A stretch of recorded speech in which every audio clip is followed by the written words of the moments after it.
Akamaro k'ubutumwa bw'ubugorozi n'ivugurura bwaje bukenewe rwose, buhembura imitima yari yarahabye, bugakiza imibiri yamunzwe n'indwara.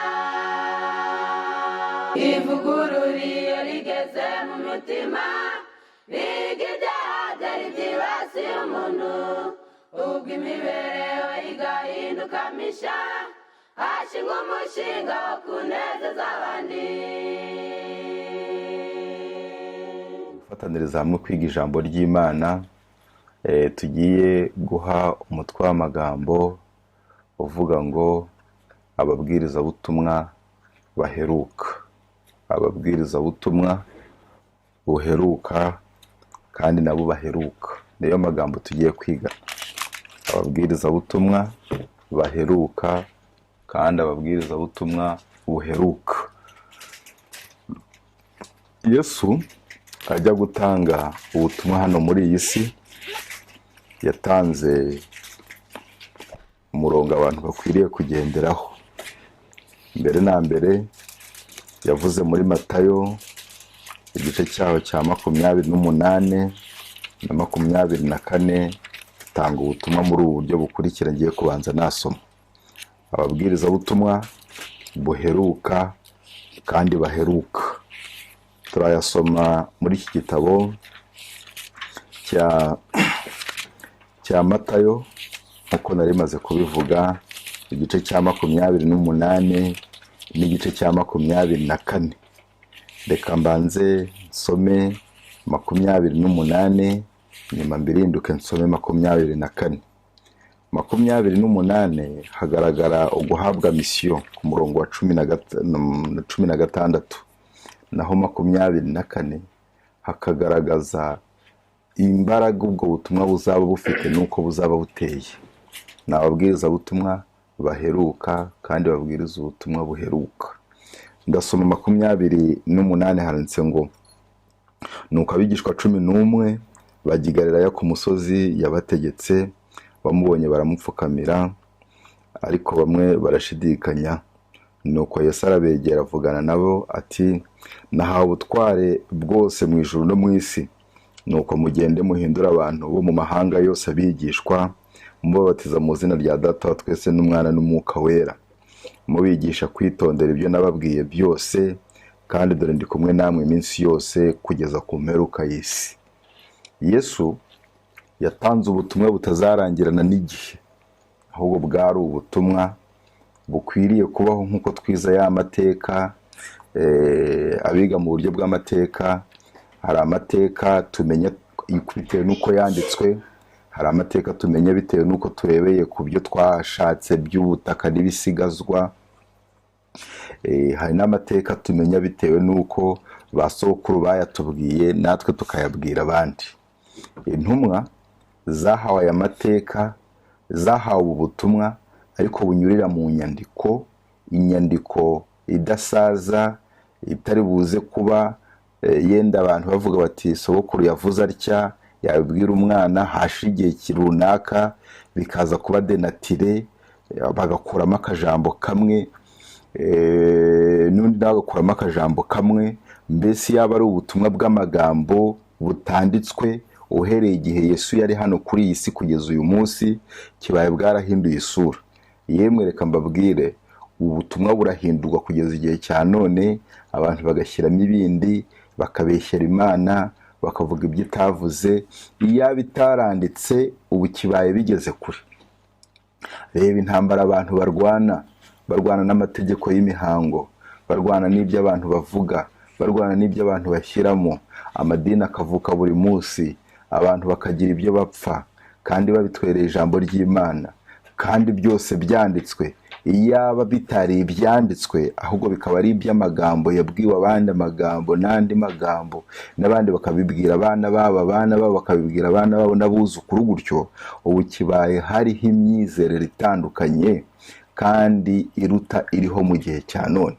kuko umwe yavuga ngo yambwiye atya nta gihamya, n'undi ati yambwiye atya nta gihamya, ariko Imana ishimwa ko byandikwa, maze aravuga ngo nimugende muhindure abantu mu mahanga yose abigishwa, mubatiza mu izina rya Data twese n'Umwana n'Umwuka wera, mubigisha kwitondera ibyo nababwiye byose, kandi dore ndi kumwe namwe iminsi yose kugeza ku mperuka y'isi.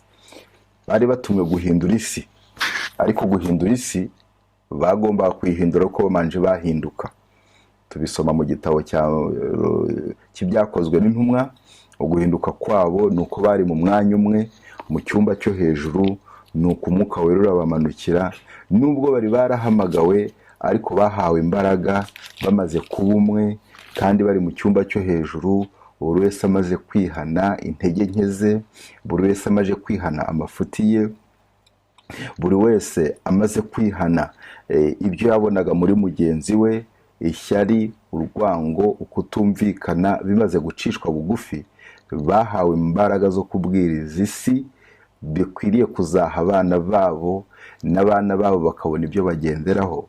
Ubwo butumwa nibwo tubwiriza kugeza na n'uyu munsi, ntibwatangiranye imbaraga nkeya kandi ntibuzasozana imbaraga nkeya.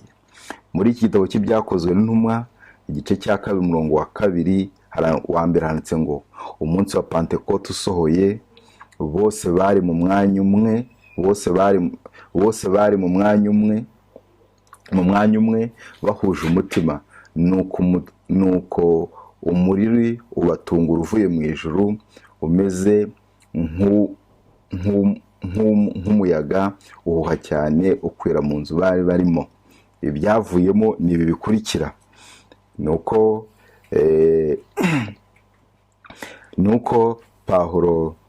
nuko Petero yasobanuye ibyabaye kugira ngo abantu batabyitiranya, akabemeza ko ari ibya Yesu. Icyavuyemo cy'igikorwa cya mbere nuko hihannye abantu 3,000 bagahindukirira Imana. Nuko abantu bumvishe ijambo ry'Imana bitewe n'imbaraga iribwiriza, ibyo bikabacumita ku mitima. Ikindi nuko bakoze ibitangaza, Petero na Yohana bagakiriza ikirema ku rembo ry'urusengero. Urwo rusengero rwabagamo batumva ibya Yesu, kuko bari bamukize kubera imbaraga y'ibitangaza yakoraga. Bari bazi ko nta wundi muntu uzongera kubona imbaraga nk'ize, ariko intumwa ziza zifite imbaraga nanone zo gukora ibitangaza n'ibimenyetso nk'uko Yesu yari yarabasezeranije. Ikindi nuko batangiye gusangira ibyabo no gutanga ibyabo, kandi ababonetsemo b'indyarya mu itorero ryari rigitangira bagombaga kurica intege bavanwamo. Muri iki gihe cya none, intege nke z'umuntu umwe zishobora gutera intege nke hafi z'itorero rusange. Iyo abantu bagize imbaraga bakazihuriza hamwe, bikora umurimo munini n'umunyantege nke akaboneraho nawe agahiga. Ariko iyo abantu bagize intege nkeya zikaboneka muri umwe, zifata n'undi. Abakristo ba mbere rero basangiye ibyabo, barabigurisha, buri wese agahabwa icyo akennye. Ibyo babikoze bitegura no kuva muri Yerusalemu, kuko igihe cyari kigeze ngo akarengane gacanire. No muri iki gihe cya none, imbaraga z'umwe ziyongeranye ku mbaraga z'undi, bibyara imbaraga nyinshi. Aho uyu murimo ugeze ni imbaraga z'abagabo n'abagore, abasore n'abakobwa bagiye bitanga, bagahara ibyabo, bagahara akazi, bagahara umudendezo wabo, bagahara ubushyuhe bw'imiryango yabo ibakunda, bagahara aho baryama heza. Burya nta heza haruta iwawe iyo uri umugabo, uko byagenda uko ariko kose. Nta buraya bwaruta kubana n'umuryango wawe. Namwe murabizi ko hari abantu bajya bazi n'ahangaha i Buraya, bahagera baje guhaha, hakababihira bitewe n'uko batari kumwe n'imiryango yabo, bakabona imwanzuro ari gusubirayo. Hari umudamu uri mu Bufaransa yazanye n'abana, agera n'ahangaha asize umugabo muri Afurika, ariko ari kuvuga ati uyu mwaka niwo mpari gusa, abana nzabasiga, nzasubira mu Rwanda, niho nzasanga umugabo wanjye, intangaha ntabwo mpashoboye. Nta kindi cyamutesheje ahubwo nuko atari kumwe n'uwo bashakanye. Ariko impamvu tubivuga ni uko bataye imiryango yabo, abandi bakaba hari inzererezi kugira ngo babwirize ubutumwa bwagombaga gutangirana imbaraga. Ikintu icyo ari cyo cyose gitangiranye imbaraga kikaba cyarahanuye ko kizasozanya imbaraga, izo mbaraga ntizikwiriye kugabanywaho na gato. Imbaraga za mbere bazikuye ku kuba bafite kwihana, ukuvugisha ukuri, ukugendera mu murongo umwe, ukutica gahunda, ukutagira ubugugu. Ibyo byari muri bimwe bitera umuntu kugira imbaraga. Noneho ibitera intege nkeya bimeze nk'ibifata umuntu bikamugira nk'ipata. Ipata ni kariya kantu gafata urugi gatuma rura balanced, rukinga rugakingurwa. Icya mbere gifata umuntu kikamubera nk'ipata, kigatuma atajya mbere, kigatuma atagira imibereho igira ikizamukaho mu by'umwuka, agahora mu byaha asengera ntibicike, biterwa nuko hari icyaha uba wariziritseho kigatuma utagenda. Wajya kugenda kikagukurura nk'uko urugi ruhora rugenda ariko rutavuye aho ruri, wajya kongera kugenda bikabuko, wagira uti nanjye ntera ntambwe ngira umwete njye mu materaniro, ukavayo ntacyo watahanye, ngo biba byaratewe nuko hari icyaha wiziritseho cyo mu ibanga cyangwa se cy'ujya ukora abantu batazi. Icyo cyaha kikakubera nk'ipata, ntikizatume utera imbere mu by'umwuka.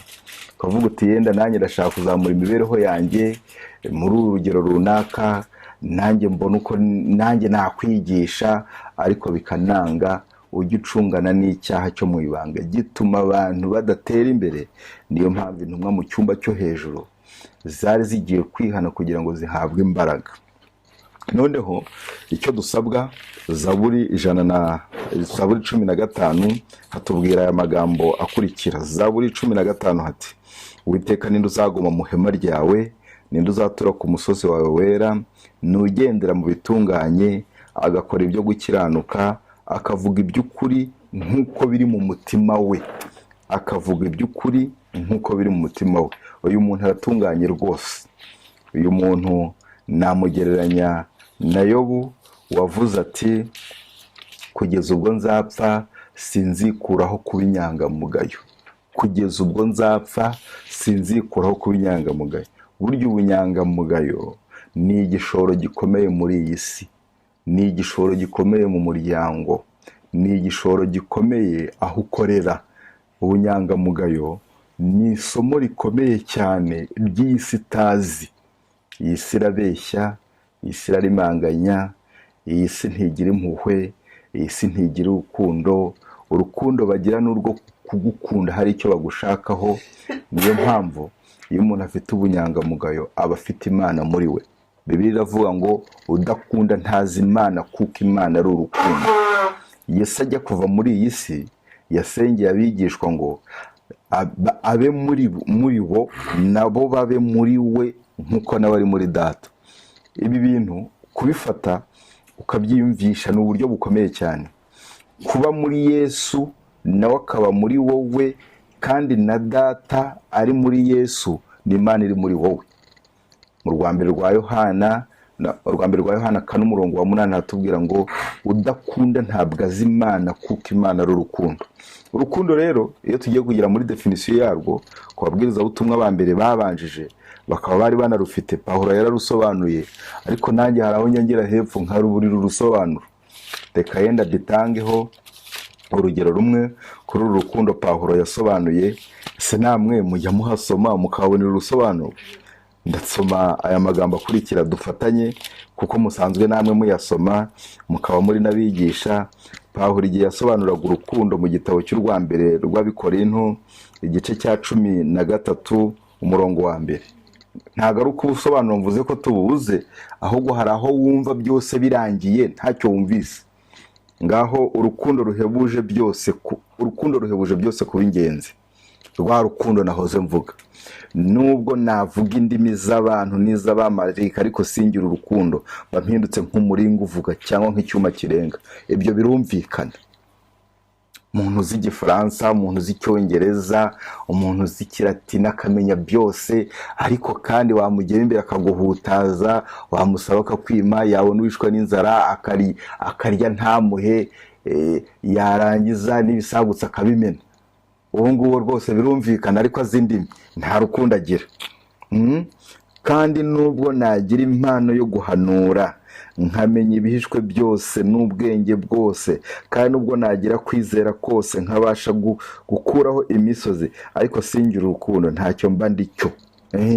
Nibyo, ushobora kugira ibi ngibi byose by'ibitangaza n'imirimo itangaje, yemwe n'abapfumu n'abakonikoni barayigira, ariko utagira urukundo.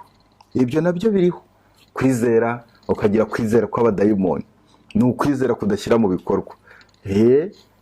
Niko bimeze. Abadayimoni ngo nabo barizera bagahinda n'imishyitsi, ariko kwizera kutagira imirimo, bizera batumvira. Abadayimoni bazi kuko Imana ikomeye, bazi amategeko y'Imana, barayasobanukiwe neza. Ndetse n'iyo abantu mu isi babwiriza ko amategeko y'Imana yavuyeho, ko n'isabato yavuyeho, Satani n'abadayimoni be bareba uwo muntu bivuga, nabo bagatangara. Bazi ko ariyo yabakuye mu ijuru, bazi ko amategeko y'Imana adahinduka, umuntu akavuga ko yavuye hatakiriho, bo baravuye mu ijuru, amategeko ari yabahanuye, nabo baratangara.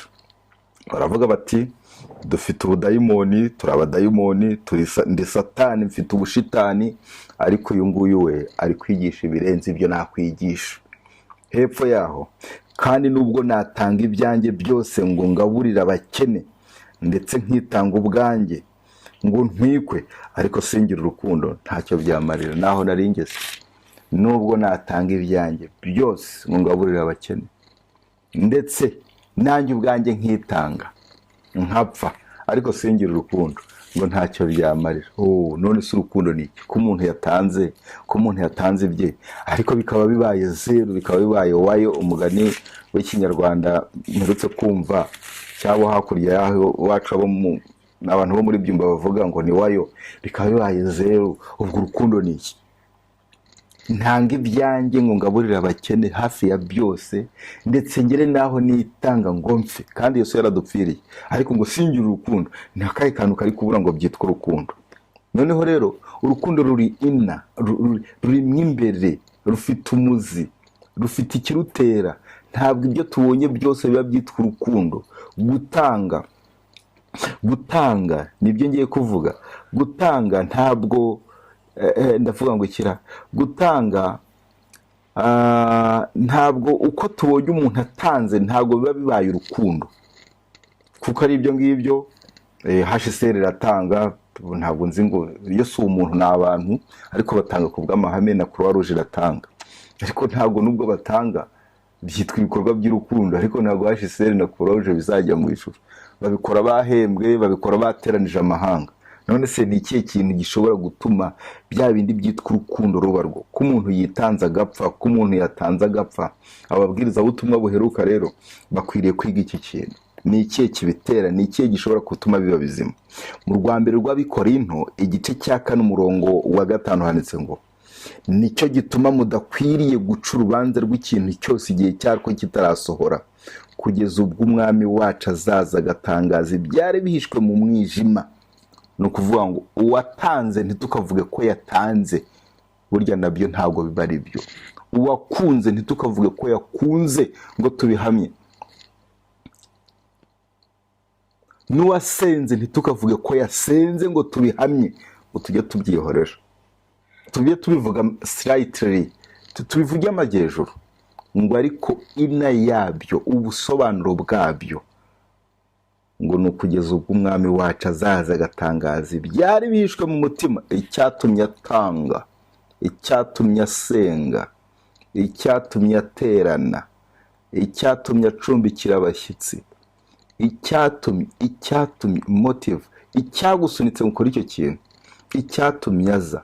Hepfo ati, kandi akagaragaza n'imigambi yo mu mutima, ubwo nibwo umuntu wese azahabwa n'Imana ishimwe rimukwiriye. Ni wa muntu watanze ngo agaburire abakene, ariko ngo amenyekane muri karitsiye, uwo nguwo byabaye zero. Ni wa muntu wacumbikiye abashyitsi, ariko kugira ngo abereke ko bamuheruka akiri mu kazu gatoya, ubu yabonye inzu. Ni wa muntu wahaye abantu ibyo kurya ngo babwire ko atakiri wa wundi waryaga ibijumba byonyine bitagira ingereko. Noneho ngubu akababwira ko byibuze ashobora no guteka neza, kandi n'agafiriti yagateka. Akabibereka kugira ngo bamutandukanye na cya gihe bamusuzuguraga. ni wa muntu wambaye ariko akavuga ati bamperuka nyambara musazi reka mbabwire ko ngutse nambara wagise. Ibyo ni mu kubagore. Ni wa muntu wambaye agakota akavuga ati reka ngende ngacetsemo hatazagira wongera kumenyera. Ibyo mu mutima nibyo bita motives. Ni wa muntu wateranye kugira ngo batazavuga ngo kubera iki yasibye kandi afite amafaranga. Ubwo ni mu biterane tujya tugira twebwe iwacu mukaba mushobora kuva hamwe mugiye ahandi, ariko kandi bikaba bisaba amatike nk'ibihumbi 10, ibihumbi 20. Mutoro ukavuga uti ko bazagenda n'amaguru, abazigaba, abazagenda bibagoye n'abamagare bagiye, akaba ari ngiye ufite amafaranga n'insiba. Bazavuga ngo iki? Bazavuga ko nkunda amafaranga. Reka ngeyo da batazavuga ko nkunda amafaranga. Ubwo ugiyeyo kugira ngo utsinde imvugo z'abantu, ntabwo ugiyeyo kubwa ya magambo dusoma mu byaduka byo mu minsi y'imperuka tubwira ngo iyo hatangajwe amateraniro hagatangazwa ibiterane ahantu runaka ngo ni rendez-vous Imana ibitanze kugira ngo tujye gusukirwa umwuka wera. Uyu muntu rero ugiye mu bigaragara yabikoze ariko yandikiwe 0. Noneho hano ratubwiye rero ngo urukundo muri cya gitabo cy'Abikorinto ngo nubwo watanga ibyawe byose ngo utwikwe mugaburira abakene nako kandi nawe ukitanga ngo utwikwe, ngo ariko udafite urukundo ntacyo byaba bimaze. Ugiye kwitanga ngo utwikwe, ukitanga kugira ngo upfire abantu, ariko kandi bukubapfira kwawe hariho ibyo bita motive ikiri gutuma ubapfira. Muzajya mubona abantu biyahura ngo basuzuguwe, ukumva koko hari abajya bavuga bati ko biri kose nibyo, ariko kandi bagaruka ku rundi ruhande ugasanga nta murongo. Ndatanga urugero rumwe, umugabo asuzugurwa n'umugore, umugore agasuzugurwa n'umugabo, umwe akiyahura. Ujya kumva abantu ngo nawe kari agasuzuguro kabonye ngo wakwiyahura. Nawe kari agasuzuguro kabonye wakwiyahura. Nawe ubonye ko yamuharikanye n'umukozi wakwiyahura. None se ko wiyahuye abantu basize he? Minervari uko babagaho uwo bitaga papa. Ni iby'ukuri koko wikunze ariko nta rukundo ugira. Urukundo noneho rugiye kurusoma. Rwanditse ngo urukundo rurihangana rukagira neza. Ubu tugiye gusoma urukundo. Urukundo rurihangana rukagira neza. Urukundo ntirugira ishyari. Urukundo ntirwirarira. Ndi gusoma rwa mbere rw'Abikorinto 14 umurongo wa 4 niho ngeze. Urukundo ntirigira ishyari. Urukundo ntirwirarira, ntirwihimbaza, ntirukora ibiteye isoni, ntirushaka ibyarwo, ntiruhutiraho, ntirutekereza ikibi ku bantu. Byari nibyo kuri ngurizo ngo buri bwo ndi kumurira hariya ngo wabona ngo buri hari byari gucungana nabyo. Hepfo ntirwishimira gukiranirwa kw'abandi, ahubwo rwishimira ukuri, rubabarira byose, rwizera byose, rwiringira byose, rwihanganira byose. Ngo rw'urukundo. Hepfo yaharanditse ngo urukundo ntabwo ruzashira, guhanura kuzarangizwa, no kuvuga indimi kuzagira iherezo, ubwenge nabwo buzakurwaho, kuko tumenyaho igice kandi duhanuraho igice. Ariko ubwo igishyitse rwose kizasohora, bya bindi bidashyitse bizakurwaho.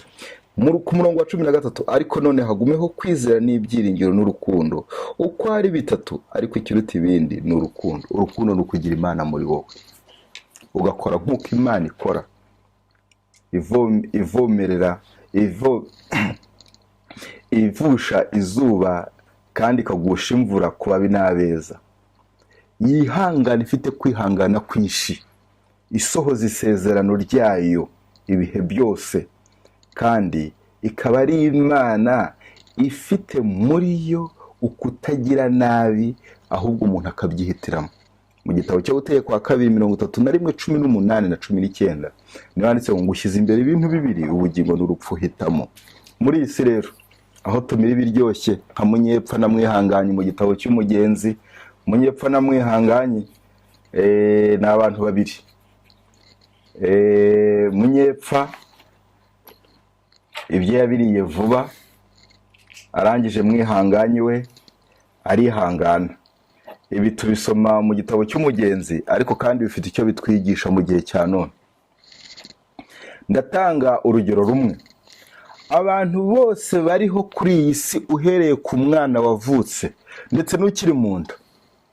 Umwana wavutse n'ukiri mu nda ubu kuri iyi tariki n'uwaraye usama nyuma y'imyaka 120 nta n'umwe uzaba ukiriho, ibihangage n'abakomeye, abana n'aboroheje. Nibyo ntabwo ndi gutera ubwoba, ariko nyuma y'imyaka 120 nta n'umwe uzaba ukiriho. Wamanika agatoki akavuga ngo njye nzaba nkiriho, ntabwo uzaba ukiriho. Ariko muri iyi myaka 120 utazamara, ubwo ufite senkani bari kuvuga ati ati 120 ntayo ufite senkani se, urukumva se ufite imyaka 50 nta 30 yindi ntayirimo, nubwo yanabamo ukageza 80 uzaba ntacyo kimaze. Ese uramye ubundi 95 cyangwa ukarama 110 bakazajya bakwandika bakakwanura nk'ibishyimbo byo wawuramye iki? Uburamye nabi. Kurama kwiza ni ukugenda ukagenda nk'uko bakera bagendaga, ubwenge bukiri buzima utarateranya abana, niko kurama kuzima. Ukavuga nka Dawidi ngo ndagiye nk'uko abandi bose bagenda, ugasiga uvuza ijambo. Ukamera nka Yakobo ajya kugenda yasize araza abana babwira amagambo, ubwenge bukiri buzima akiri uw'Imana arabasengera. Barangije ngo baterura amaguru ye bayasubiza ku gitanda ku buriri ku rutara, arangije umusaza arasinzira. Nibwo ugiye neza ugifite ubwenge buzima bugisobanura. Naho kugenda warabaye agakecuru, warabaye agasaza, reka mbivuge muri Afurika, umwana uguhaye bombo ngo nguhaye umurima wo hepfo wose wujyane, undi yaza akaguha biswi.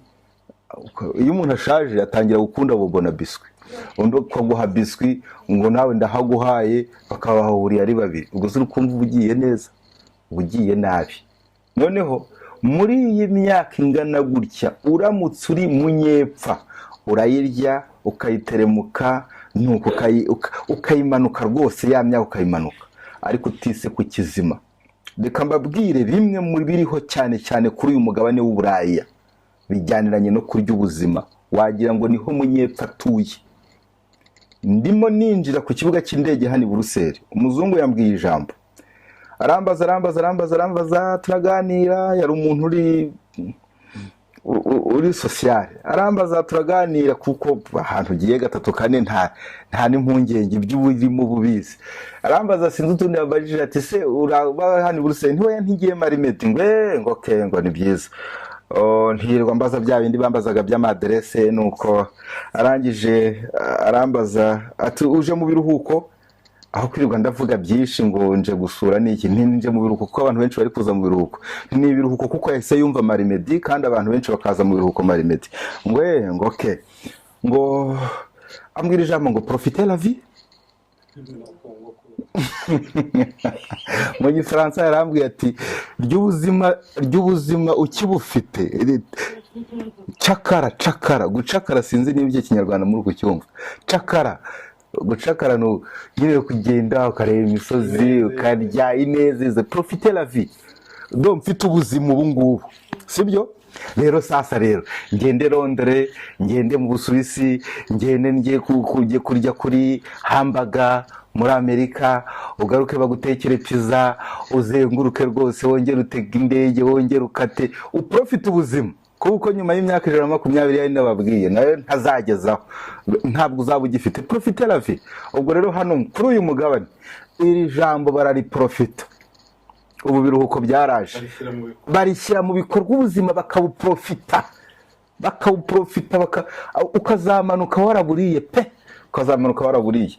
Ariko noneho rero siyo nshingano twahawe. Uri munyepfa, urukurya ibitaribwa, urukurya mu gahe gatoya cyane, uri munyepfa.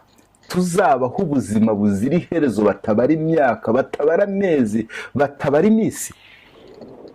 Twari dukwiriye gushaka mu kizima, twamara kukibona tukagihesha abandi, aribwo bugingo buhoraho. Sinzi nimba nasubiramo iri jambo. Ubu buzima tumara buzima bw'igihe gitoya, nubwo gushakamo ubuzima butazazima, aribwo buzima bw'iteka ryose.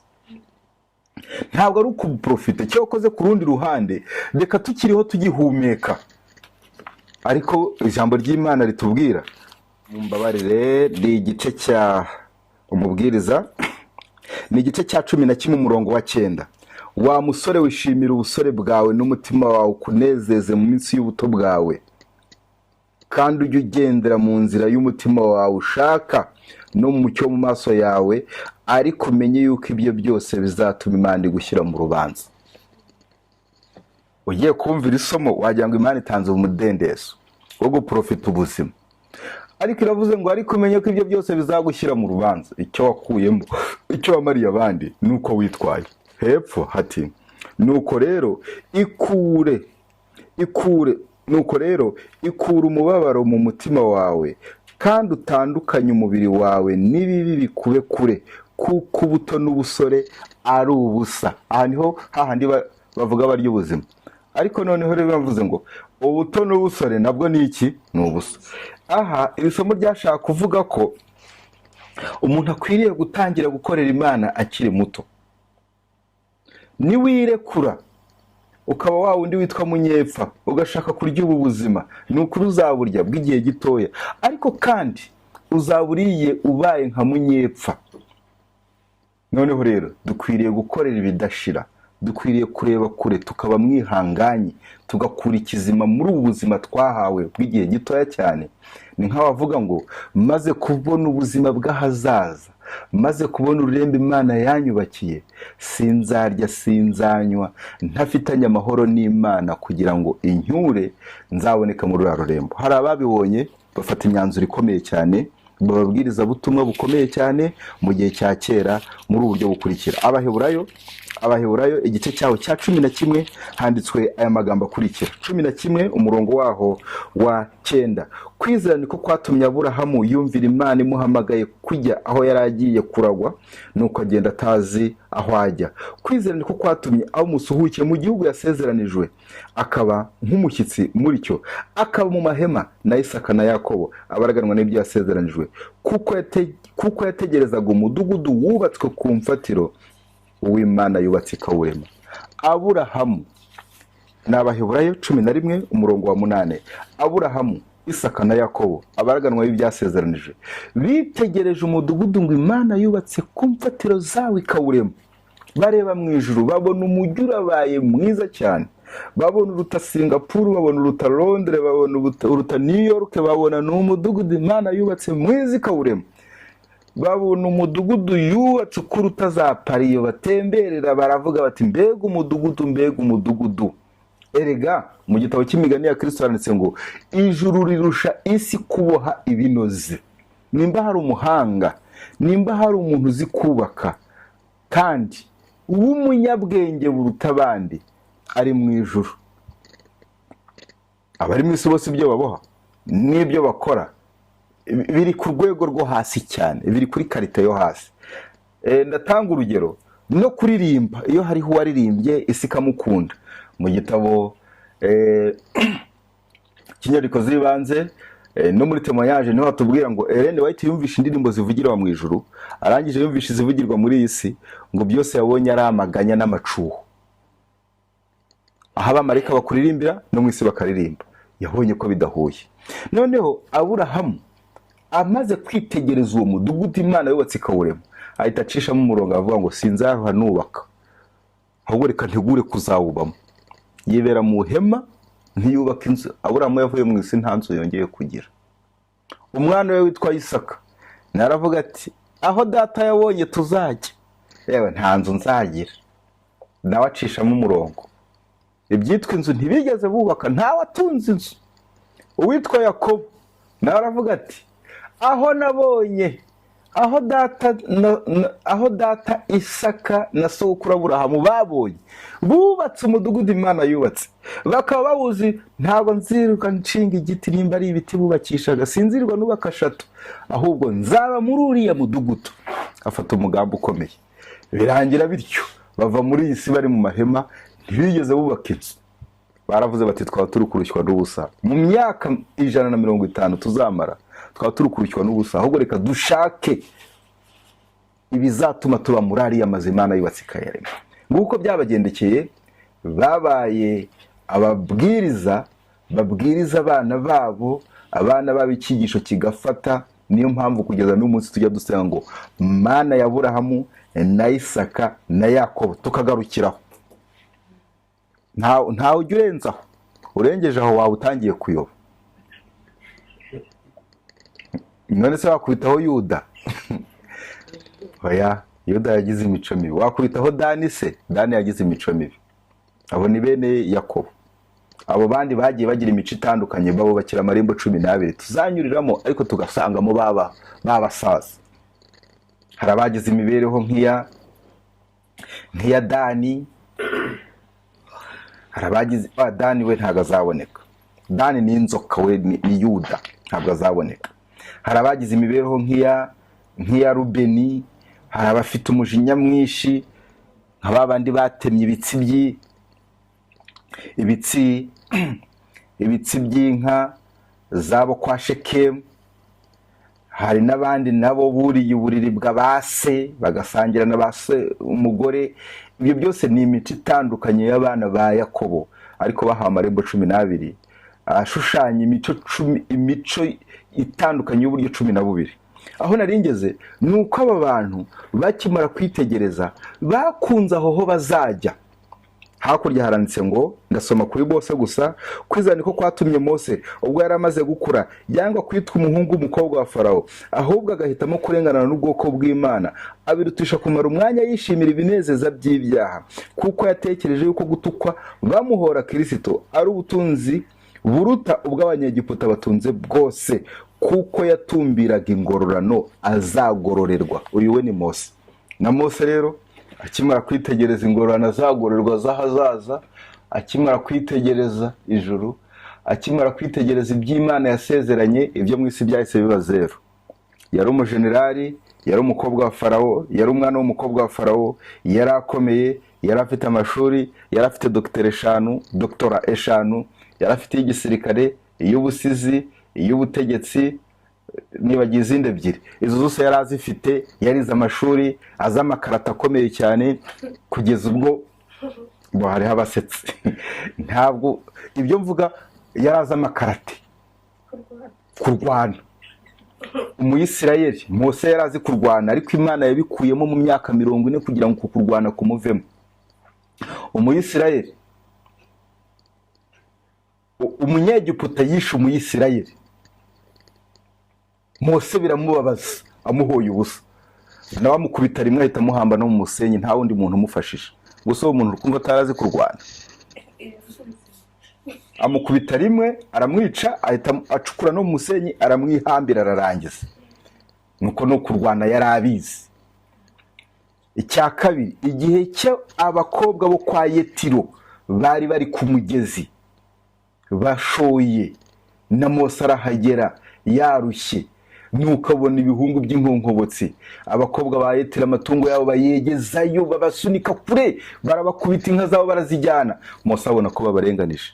Mose aramanuka, nawe arakubita,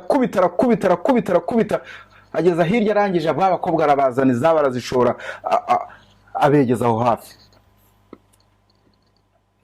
Amurarikira gutahana nawe. Aho niho yakuye umujyi. Ubwo se urukumva atarazi kurwana. Hari igihe bavuga ngo no kurwana byaramukijije, ariko byamukijije mu gukiranuka. Ntabwo Mose wamugereranya nande se na Yohana. Yohana yaravuga ati, udakunda ntazi Imana, kuko Imana ari iki? Ubwo akaba ararangije. Ibindi byo nimukubita nimugira gute, ntago Yohana yagomba kujyamo n'imigeri. Kera cyokoza atarabona, kera cyokoze Yesu atarashirira mu mutima we, ari muri bamwe bitaga ngo ni bene nkuba. Iyo abantu basakuzaga mu materaniro aho Yesu ari kuvuga, umujije warabicaga. Iyo Yesu banga kumwakira, barabwiraga Yesu bati, twareka tugategeka bari abantu tukabatwika.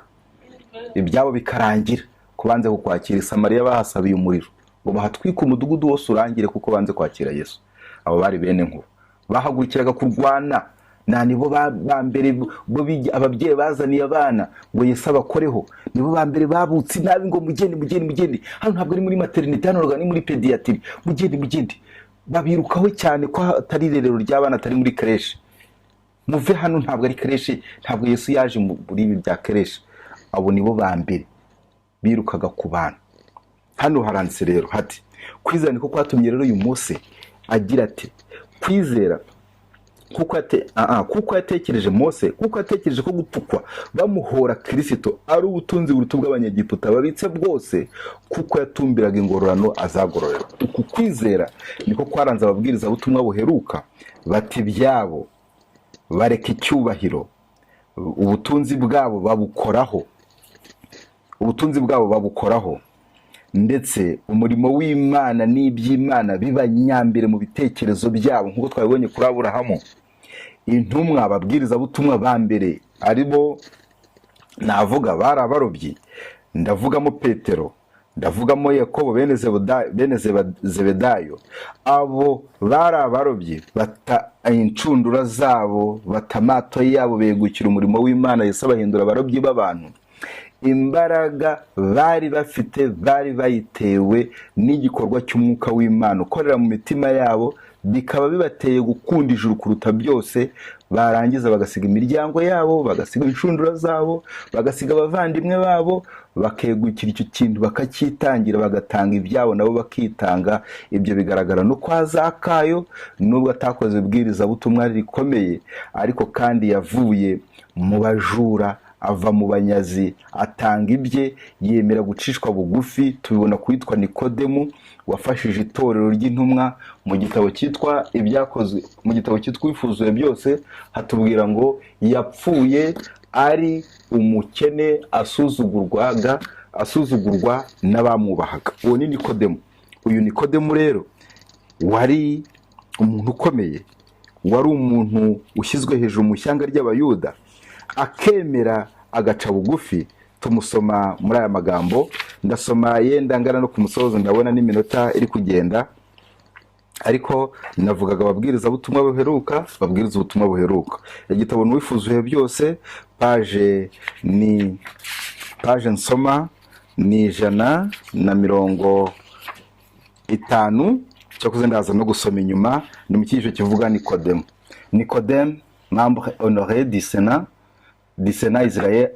israélite, possédant une vaste culture et des talents exceptionnels. Nikodemu, umwe mu bari bagize Sena ya Isirayeli, yari afite ubwenge n'impano z'agatangazo. Ntabwo yari muri Sena ari umuswa, burya hari n'ababa ari abaswa, ariko we yari afite ubwenge bwagutse kandi akagira n'impano z'agatangazo. Occupait une place importante et jouissait de la confiance de la nation juive. Yari afite umwanya unejeje, yari afite umwanya w'ingirakamaro, kandi akaba yaragize icyizere cy'ishyanga ry'Abayuda. Donc kugira Nikodemu muri Sena byaheshaga ishyanga ry'Abayuda, umuyuda wese kumva bafite umuntu ufite ibitekerezo wabayobora, washyira imbere, wavuga ngo uyu nguyu rwose yatugirira akamaro, kuba arimo natwe turabyishimiye, ntabwo ishyanga ry'Abayuda ryapfa kuyoba. Noneho aho ngera ni hepfo mba, comme tant d'autres, nk'abandi bose, il fut remué par l'enseignement de Jésus. Nk'abandi bose nawe yari yaracecekeshejwe n'inyigisho za Yesu. Remué ni ukuvuga ngo Yesu yari yigishaga, nakavuga ati sinigeze numva undi muntu wigisha nkawe, sinigeze numva undi muntu umeze nkawe. Nikodemu rero yaze kugira amatsiko, kwa kerishe savaye honoré, il se sentait étrangement attiré vers l'humble Nazareth. Nubwo yari umukire, akaba umuhanga, akaba yubashye, nawe yiyumvishemo ugukururwa n'uyu uciye bugufi w'umunyanazareti. Les enseignements tombés des lèvres du Sauveur aya vivement impressionné.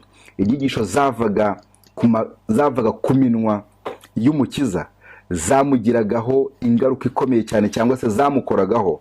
Il désirait mieux connaître ces vérités merveilleuses. Kubw'ibyo ashaka uburyo bwo yamenya uko kuri kw'agatangaza, cyangwa se uko kuri kunejeje. Noneho aho ngera ni nyuma, igihe Yesu yavaga muri iyi si, Nikodemu amagambo Yesu yari yaramubwiye ngo nk'uko Mose yamanutse inzoka mu butayu niko n'umwana w'umuntu akwiriye kumanikwa kugira ngo umwizera akizwe. Iryo jambo Nikodemu ryamugiye mu mutwe ariko ntiyaryumva. Avayo nijoro yagiye gusanga Yesu kugira ngo batavuga ngo nawe yemeye ibye, nawe ari gukurikira Yesu. Ureba umuntu ukomeye nka gutya w'umusenateri wagiye gushaka umuntu yafifi wo hasi, yarangiza agacunganwa nawe agakoresha abamaneko bose ngo bamubwire aho ajya arara, kandi atari kumwe n'abantu bamubona, bamubwira ko ajya arara ku musozi, ngo akazamuka umusozi akajyayo wenyine, aracunga n'abamucungira aho hafi batarazamutse, nawe araza nimugoroba azamuka ajya kumusangayo nijoro kugira ngo icyubahiro cye kidakorwaho. Yesu arangije aramubwira ngo nk'uko Mose yamanitse inzoka mu butayu, ibyo Nikodemu yari abizi, niko nanjye nzamanikwa kugira ngo undebaho akizwe. Nikodemu arabyumva, arataha, ariko uva ari ibyoroheje. Urukiko rw'Abayuda rutora itegeko, barutoye Nikodemu. Mu magambo dusoma Nikodemu ntabwo yari ahari, n'uwitwa hari undi nawe utari uhari. Hari abo batinyaga, umwe ni Yozefu, n'ubu ari Yozefu, ariko Nikodemu mu bari birukanwe kugira ngo atabamo atari buze kuderoje inama z'Abayuda, nawe yari arimo. Batora umwanzuro adahari. Nuko hari umuntu wafunguye mikoro. Igihe cyo umwanzuro mu rukiko rw'Abayuda n'ubugambanyi bwakorwaga, bitewe nuko Nikodemu yari yaraganiriye nawe, hari aho batangiye kuzajya bamukemanga. Noneho umwanzuro umaze gufatwa, Yesu abambwe amanitswe ku musaraba, Nikodemu yibuka amagambo Yesu yamubwiye. Ayo yamubwiye ngo kandi nimanikwa hagati y'ijuru n'isi, kandi nk'uko Mose yamanitse inzoka mu butayu niko nkwiriye kumanikwa. Yibutse ya magambo arabihuza, abona ko ari we mukiza abantu bakwiriye kureba bakabaho. Nikodemu noneho rero afata umwanzuro ukomeye cyane. Reka nsoma ya magambo arakomeye, niyo nsoreza ati, haranditse ati après l'ascension du Seigneur, nyuma y'izamurwa ry'umukiza, car les disciples seront dispersés par la persécution, abigishwa bamaze gutatanwa n'akarengane, Nikodemu s'avancera ardemment. Nikodemu yateye imbere n'umwete mwinshi, avec ses richesses il entretiendra l'église naissante que les Juifs avaient pensé ne pas avoir survivre à la mort du Christ. Yifashishije ubutunzi bwe yari afite bukomeye bwinshi cyane, yafashije itorero ryari ririmo kuvuka, iry'Abayuda batekerezaga ko ritazakomeza kubaho, ritazatera imbere nyuma y'urupfu rwa Yesu. L'homme si prudent, umugabo w'umunyamakenga, si hésita, umugabo wakabakabwaga, se montrera un jour impérir fermé comme un roc. Umugabo wari umunyamakenga menshi, umugabo washidikanyaga, umugabo wagendaga buhora afite si hésita, utarahubukaga, wagiraga amakenga. Noneho umunsi umwe mu gihe cy'akaga, mu gihe cy'itorero ryari rigeze mu kaga, yagaragaye nk'urutare, encourageant la foi des disciples, akomeza kwizera kw'abigishwa, et fournissant les moyens pour propager l'œuvre de l'évangile, maze atanga ubufasha bukenewe bwose kugira ngo umurimo w'ibwirizabutumwa utere imbere. Il sera tourné en dérision et persécuté par ceux qui le respectaient autrefois. Nuko arangije arahinduka arenganwa n'abamwubahaga. Il deviendra pauvre en bien de son monde, ahinduka umukene mu butunzi bwo muri iyi si. Mais la foi qui a pris naissance à cette entrevue nocturne avec Jésus-Christ ne défaillera jamais. Ariko ukwizera kwari kwaravutse muri we, muri rya joro yasangaga umukiza, ntikwigera gucogora na hato. Ngo Nikodemu ngo ibi yaje kubiganira na Yohana, nuko birandikwa. Ngana ku musozo rero, abatubanjirije babwirije ubutumwa, ntabwo ubutumwa babwirije nuko babigenje tuzabwiriza munsi imbaraga zabo, ariko inyitso n'igitero n'inyikirizo cyabyo ni ukwihana, ni ukutaba munyepfa, ni ukureba ibifite agaciro akaba ari byo ushoramo imbaraga zawe zose, aribwo bugingo buhoraho. Reka rero natwe muri iki gihe giheruka, ubwo tubwiriza ubutumwa buheruka, ubwo turababwiriza ubutumwa baheruka, ubwo ntabwo tugifite ubundi buhanuzi buvuga ngo buzabaho, ubwo amategeko y'icyumweru imishinga yayo igenda igaragara, ubwo isi igenda igaragara kandi ikagenda irushaho kuba Sodomo, ibyaha bigakorwa abantu babirebera, ibyo utakora bakabikora uri perezida kandi nawe uri kubireba. Hari igihugu cyahandi Burayi cy'umuperezida, nimba ari Lituani, nimba ari hehe, cy'umuperezida w'umutinganya, cyo gifite ubu ngubu umuperezida w'umutinganya,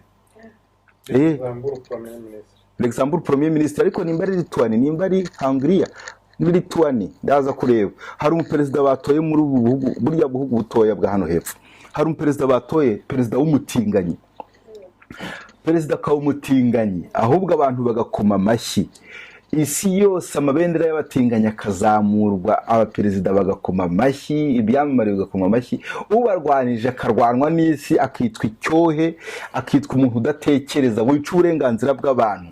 Bibiliya ikaba ibyanga kugeza igihe cyo birukanaga abatinganyi mu gihugu bakabakura muri Isirayeli. Sinzi nimba Isirayeli nayo izatora iby'abatinganyi cyangwa nimba nayo ibyemera, kuko yifite mu isezerano rya kera bemera, aho abami birukanaga abatinganyi, ariko bazabyemera, ubuhakanyi buzapfira hose. Harakwiye ko havuzwa impanda, abantu bagatanga ibyabo bakitanga kandi bagakora nk'uko abambere bakoze kugira ngo turangize uyu murimo. Ni igihe cyo kudaceceka, ni igihe cyo kuvuza impanda. Reka buri wese avuze impanda kugira ngo turangize uyu murimo dutahe. Ngiye gusoma isomo riheruka rimwe muri Yesaya 52, mwihangane natinze, ntabwo nacunze igihe neza. Reka nsome iri somo riheruka, Yesaya 58, haranditse ngo: "Shire juru uvuge cyane we kugerura, rangurira ijwi ryawe nikondera, ubwire ubwoko bwanjye ibicumuro byabwo, ubwire inzu ya Yakobo ibyaha byabo. Icyakora banshaka uko bukeye, bishimira kumenya inzira zanjye, nk'ishyanga ryakoraga ibyo gukiranuka, ntirireke amategeko y'Imana. Niko bansaba amategeko ye, niko bansaba amategeko yo gukiranuka, bakishimira gusanga Imana. Ndetse barabaza bati, mbese igituma twiyiriza ubusa ntubyiteho n'iki? N'iki gituma twibabaza ukabyirengagiza? Biterwa nuko ku munsi wanyu wo kwiyiriza ubusa muba mubonye uko mwinezeza ubwanyu, mukagirira nabi abakozi banyu. Dore icyo mwiriza ubusa ni ugutongana, ni ukujya impaka, ni ugukubita ibipfunsi by'abanyarugomo. Kuri ubu ntimukiriza ubusa nk'uko bikwiriye, byatuma ijwi ryanyu ryumvikana mu ijuru." Haba ari ukugira ngo ijwi ryacu ryumvikane, haba ari kugira imbaraga, ikibitera cyose ni ibyaha. Ariko reka dushyire ejuru, twibwire, tubwire abandi, kugira ngo ukwezwa kwacu gukwire, kuko burya ibyo umuntu akora n'imibereho y'umuntu ivuga kuruta amagambo. Reka dusabe kwezwa, kandi yaduhamagariye kwezwa kugira ngo tugire umubereho isa n'iya Kristo, ifite imbaraga. Ubwo abigishwa ba mbere basoje bashimwe mu gihe cy'itero rya Efeso, natwe tuzazamukana intsinzi mu gihe cy'itero riheruka mu izina rya Yesu. Amen. Noneho reka tugane aho dusoreza, nta ndirimbo turi bushyiraho kuko amasaha yagiye, abantu batangiye ku murongo. Reka dusabe mwene data Andrew adusengere isengesho riheruka. Twese dupfiranye. Kadusenge. Turagushimye data wa twese udukunda, tugushimiye kugira neza kwawe kubanye natwe, tugushimiye ko waturamuye amahoro, tukaba tukugiriyeho umugisha wo kumva inama zivuye kuri wowe, aho tweretswe ko dukwiriye kuba ababwiriza butumwa bwiza baheruka, ubwo tutazakurikirwa n'abandi, tukaba turi gukora ku gihe cy'umusozo w'iyi si.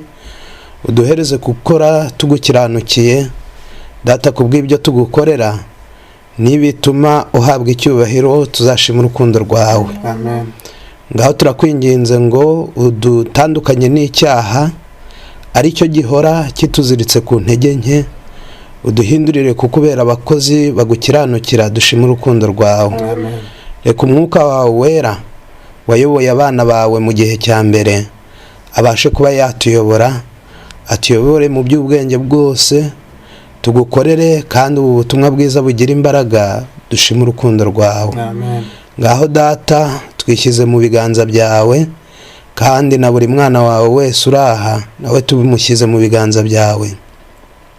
Reka twese tuyoborwe n'imbaraga yawe, reka twese uyu munsi tuze kurindwa nawe, ibyo tugiye kujyamo buri wese data tuze kuturinda, nibwira turi mu buntu bwawe turafatanya guhimbaza urukundo rwawe. amen Ngaho ibyo ukunda n'ibyo ushima bari byo bibana natwe, kandi ijambo ryawe uturinde kuba twarihomba, ahubwo dukomeze kuritekerezaho no guhiga imihigo mishya, tubigusabye ku bwa Yesu. amen Amen. Amen, amen.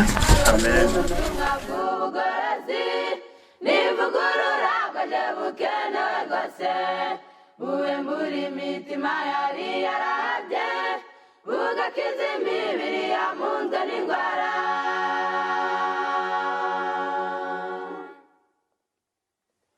Akamaro k'ubutumwa bw'ubugorozi n'ivugurura bwaje bukenewe rwose, ivugurura iyo rigeze mu mutima biga ibyaha byari byibasiye umuntu, ubwo imibereho igahinduka misha, hashingwa umushinga wo kunezeza abandi.